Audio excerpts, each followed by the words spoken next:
This is the Wide Format Impressions broadcast. Welcome back to the broadcast. I'm Dan Marx.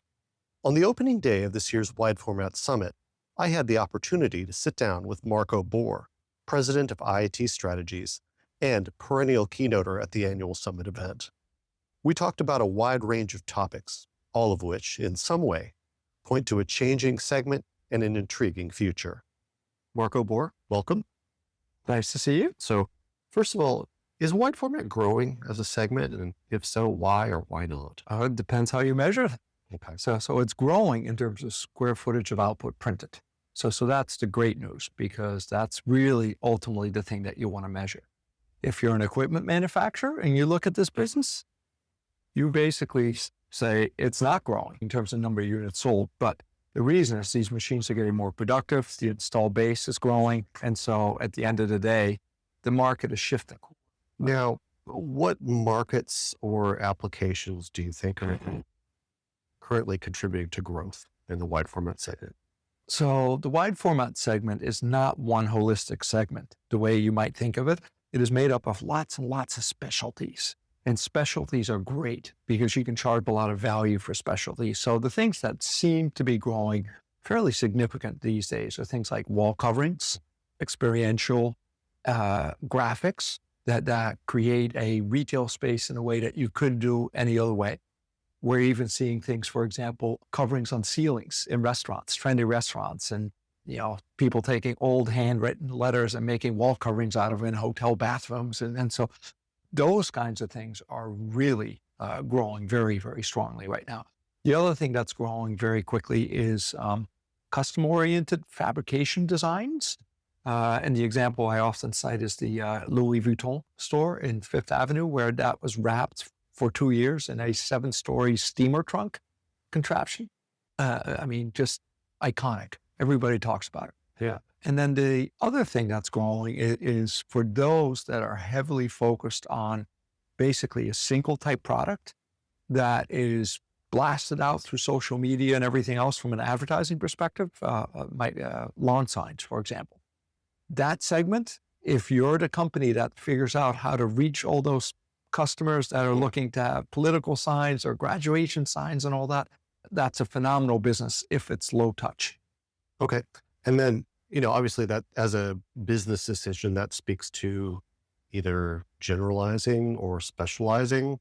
Do you see more moves toward companies trying to specialize, find higher value applications, or moving toward more commoditized, but higher volume? The way I would describe it, and in my words, is it's bifurcating.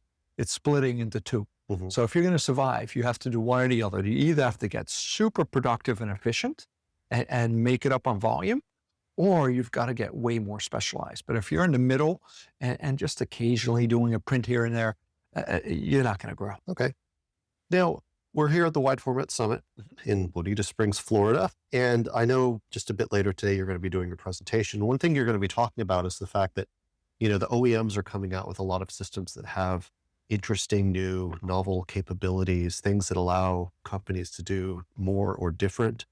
But if you look at the buying trends, people are really more focused on adding capacity right now. So do you think there's a tipping point between those two, and what is it?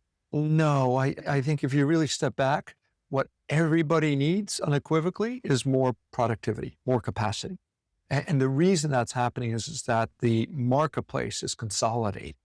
So yes, it's growing on the one hand where barriers to entry to get into wide format are very low with an echo solver or a latex printer. But on the other hand, the business is really shifting in terms of output volume to more concentrated accounts that need more productivity. So I'll talk a little bit about that later today, but it's quite noticeable. Okay. Yeah. And then when you look at the sort of more specialized applications that are available, and I think of things like printed textures or expanded color sets. Sure. Obviously there's a pathway to higher value work there, but are there pitfalls to that area? Yes and no. So again, everything in life it depends. So it depends. So if you are focused on neon color signage, during the period of time, which was, I think, almost 5 years ago when those Barbie movies came out, Barbie and Oppenheimer, If you had neon, you were in business. And that was just phenomenal, right? Wow, yeah. Today, probably not so much. But now we're getting more to the point where you mentioned what we would call embellishment. So you put a varnish on that makes a tactile feel. Yeah. That's great for some sort of high-end luxury applications, but maybe not for everything. But on the other hand, the other big application that's out there is Brio printing for signage, compliance signage. And, that's the one thing when somebody creates a new building and the contractor's finished, they don't get the occupancy permit because they don't have the Brio sign. And guess what? That contractor is willing to pay anything to get that Brio sign today. Yeah. And so that often then gets inkjet printed with these inkjet embellishment machines. And that's super valuable. Yeah. So again, it bifurcates a little bit. Okay. Yeah. We have a panel discussion also coming up at this event. We'll be talking about embellishments, including Braille. And I think one of the interesting things about that is I reached out seeking panelists who were actively working in these spaces, and I found some. Yeah. But I also heard back from a lot of people who said, we're not in that area, but we're looking at it. We're so interested in it. It's getting easier. There's more and more equipment available in the market that can address those needs. Yeah. The challenge with that, especially as you get into wide format with embellishment, is time. Yeah. Because, there's a phenomenal example in Holland of the girl with the pearl earring, the Vermeer painting. Yeah. And you can buy a replica that's printed on a UV curable inkjet printer with tactile look and feel to it. And it's phenomenal. And it's a small print, the size of the original. So I don't know, it's something like, maybe 8 by 14 inches or something like that. And they're selling it for €1,600. It's great, right? And so the cost to produce that thing is maybe at best €50. So there's huge margin in it. However, it takes them probably about a whole day to print that. Wow. Because of the layers. Yeah. And so it all sounds wonderful and it sounds like you're making a lot of money. But the fact of the matter is the time to create these multiple layers is just so bloody long that, it's maybe not as great as you think it is. Yeah. But as investing in a machine for purposes like that can run over there by itself and produce something of that high margin, that's considerable. And if they sell one a day during the days that the museum is open, it's 240 of them. Yeah. So that becomes meaningful. But you're right. Yes. That's pretty interesting. One of the things that I feel out there is the wide format space is smaller than it once was. And so what do you think is the extent of and the effect of consolidation? So when you say smaller, again, you have to be careful how you express things. Fewer players in the pool. I would argue the opposite. Okay. So a couple of things. First of all, it is smaller in terms of the number of print providers out there offering wide format. Okay. On the one hand, the dedicated shops, the traditional screen printers, those are shrinking every year. The dedicated, digital color specialists that only did wide format, those are fading. There's some, but the ones that are left are getting bigger and bigger. 10 years ago, the largest wide format print provider in the US that was exclusively focused on wide format was about 100 million in revenue. Today, over 400. So they're getting bigger, but there's fewer of them. Is it shrinking? Yes, but it's also growing in a way because, again, the barrier to entry is very low for commercial printers to get into it. A lot of them don't execute well on it because it's such a different skill. But it's easy to get into, and if I don't figure it out, I only spent $30,000, and it's fine, kind of thing. The other thing to note is that from an equipment provider perspective, there's the usual players that were there. Yes, it's consolidated. It's like the electric car industry, right? Yeah. So we went from the early days of LaserMaster and NCAD and all of that sort of consolidated along the way. But at the moment, you're starting to see a expansion of brands, mainly because of the Chinese coming in. And they're coming in not necessarily under Chinese names. So you look at the name and it's like Aurora. That sounds really American, right? It's like Constellation and all that. They're very Chinese, and they're only available in the LA area because they don't have service beyond that range. And so there's more and more very regionalized players, I think, coming into the market now. That's an interesting change going on. What do you think for wide format producers is a current challenge to profitability? There are plenty of companies that they're busy, but whether they're profitable is another question. Well, so there's a couple of things at play here. First of all, if you don't have a dedicated business plan to sell wide formats, you'll never really scale it, because what happens is you end up getting onesies and twosies and everything's custom. And that's why it's difficult to make a profit. So you really have to have almost like a dedicated business line to focus on wide format, to scale that. And a lot of the commercial printers in particular don't necessarily care, because their view is, I'm just increasing my share of wallet. I do the person's direct mail. Yeah. I'm going to sell them a sign. It's great. So it's just giving me a little more money that I didn't have before. But it's painful for them, because again, these are small orders for signs, not consistent ones, not big ones. And so it comes back to that bifurcation thing again, right? You either have to specialize into all kinds of fabrication and custom design and charge a lot for it. You know, that Louis Vuitton thing cost about $5 million. Yeah. So that's great margin. And the number of companies that can pull that off. Yes, they're very small. Or you've got to focus on super high volume, right? Internet sales, touchless, right? Here, upload your design. Yeah, you took a screenshot. It looks terrible, but you approved the PDF, the electronic PDF. Yeah. So it's your problem, not mine. Yeah. Achieve color consistency, efficiency, and precision with G7 Plus certification, the industry's gold standard for color management. Whether you're in packaging, commercial print, or digital production, G7 Plus ensures neutral gray balance and visual consistency across all applications, helping you reduce waste and improve quality. And getting certified has never been easier. Choose from live in-person training for hands-on experience, live online training for real-time learning from anywhere, or on-demand training for flexible, self-paced education. No matter your schedule, there's a G7 Plus certification option for you. Printing United Alliance members save 20% on all courses and certifications. Stay ahead of the curve, view training options, and get certified at printing.org/G7 Plus. Yeah, one thing interesting, we just are putting the final touches on our wide format 150 list that'll be coming out shortly. And just looking at that data, one thing that was interesting to me, among many things, was on the list of 150, there are 19 companies that listed wide format as 100% of their revenue. So that really demonstrates convergence. I think it also demonstrates some of that consolidation we were talking about. I think there have been a lot of commercial printing companies out there who bought their way into the wide format segment. Yep. You know, bought a business. You see a lot of them. And it's almost evidence of that, because that list, when it started out, was so many producers who were 100% wide format. That was their space. You also have to remember that the clientele, right, who are buying wide format is also looking to consolidate the number of suppliers they deal with. So for example, another hot space is convenience store retail signage. And so there's a number of wide format print providers that all they do is retail convenience store signage. Yes. And it's a phenomenal business, because they know how to deal with lots of these franchisees and make sure that the messaging is consistent, the shape of the format is consistent or varies by store.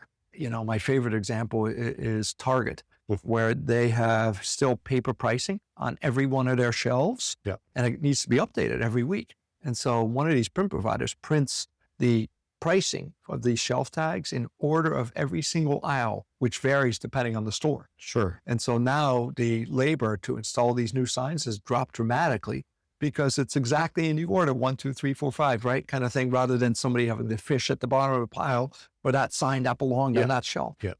So that becomes a variable data challenge. Yes. Or a logistics challenge. Which is exactly why digital printing works so well.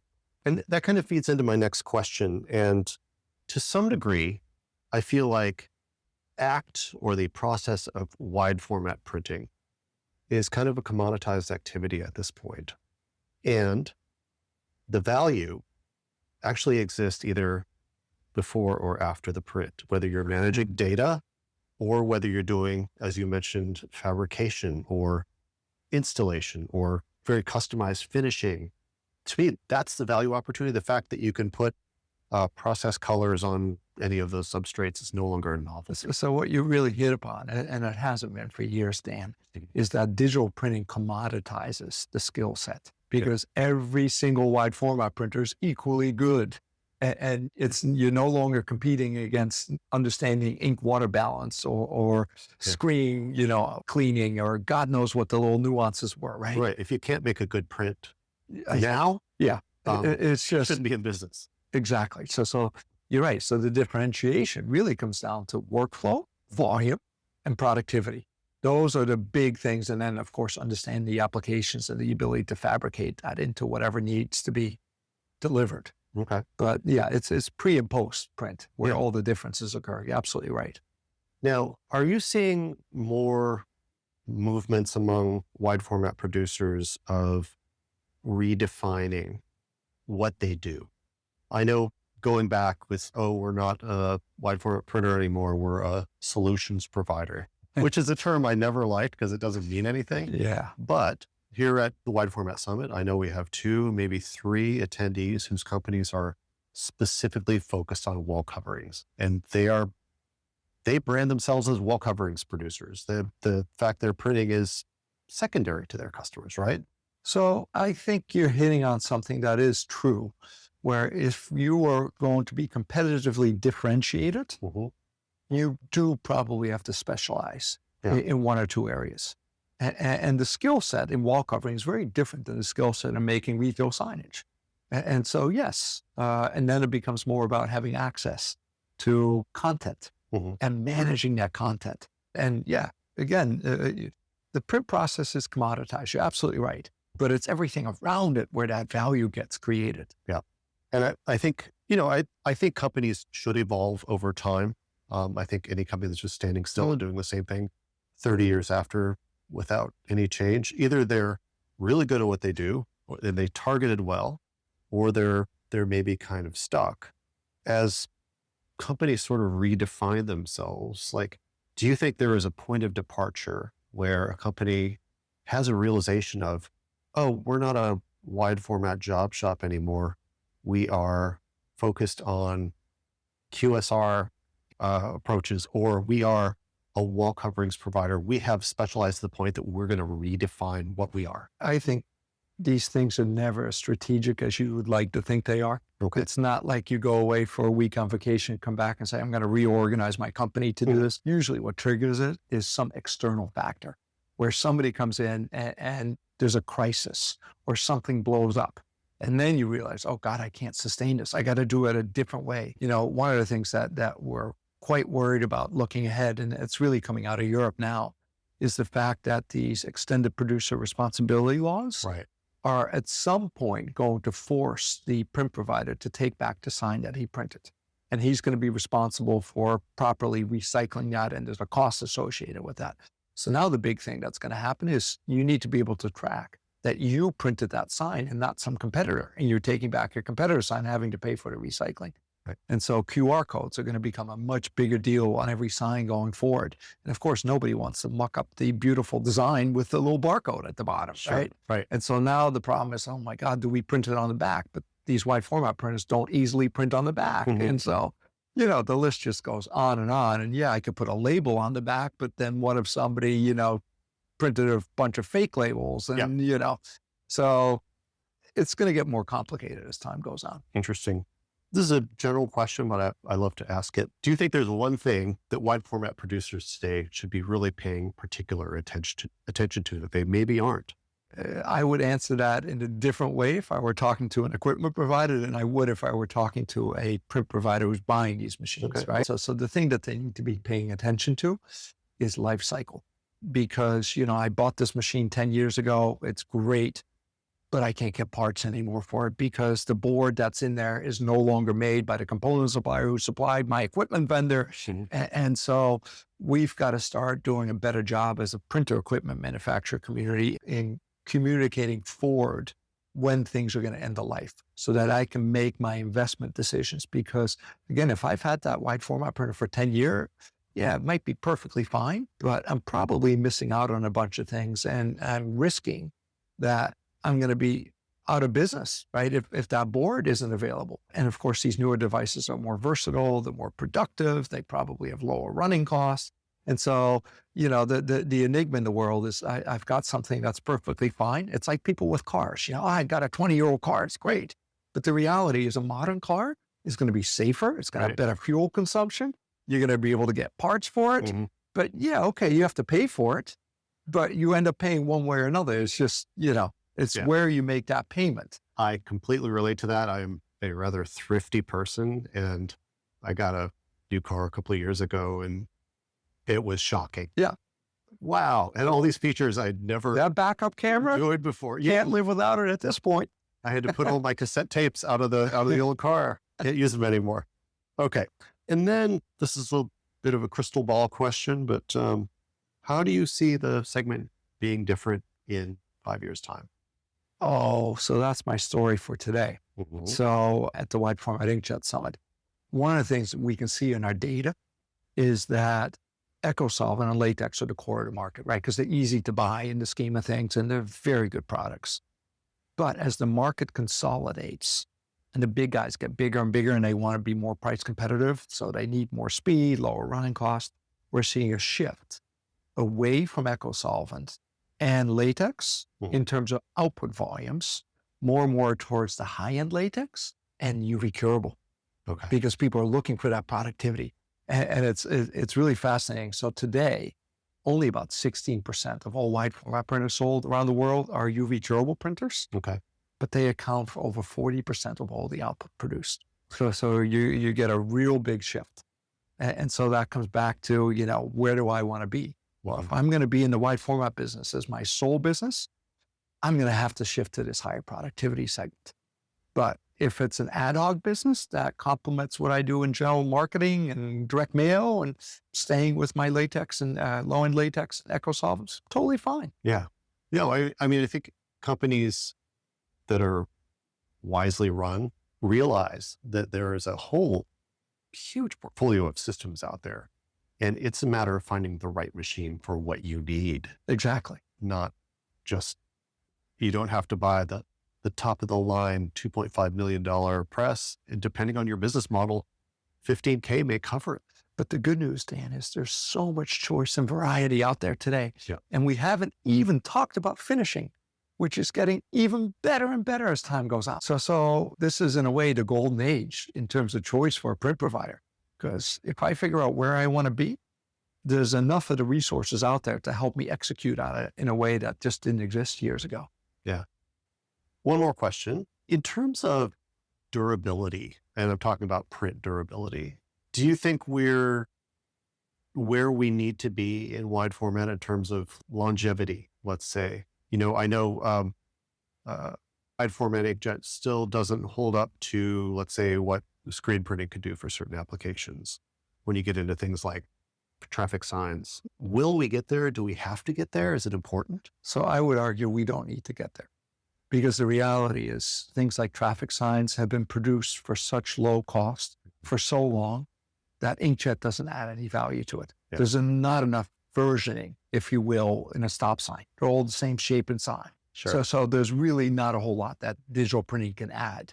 For most wide format digital printers that are out there, the average lifespan of that sign is limited to either the life of the business or the life of the substrate. Yeah. More so than the ink fading. And so in the end, could it be better? Of course, it can always be better. But the reality is, even for, a beautiful photograph that you hang up in your dining room and the sunlight hits it every day, it does fade over 10 years, but you probably don't realize it's fading. And then, you move. And when you move, you buy a new print because you want to change your house. And so things don't probably have to last longer, to be honest. And you also have the reverse issue, because if we make it last a lot longer, we probably have to use different kind of chemicals, which are not as easy to recycle. They may not be as environmentally friendly. Yeah, so there's no perfect answer to it. But the point is that for applications that have been proven for decades using, super low cost, highly durable ink chemistry, they're not going to change. No. But there's a little bit of just because you can doesn't mean you should. Exactly. Yeah. I mean, it has to prove out as a business activity. Yeah. Just a It thing. has to have a return on investment for everybody involved. You've been listening to the Wide Format Impressions broadcast. You can find more great content at wideformatimpressions.com.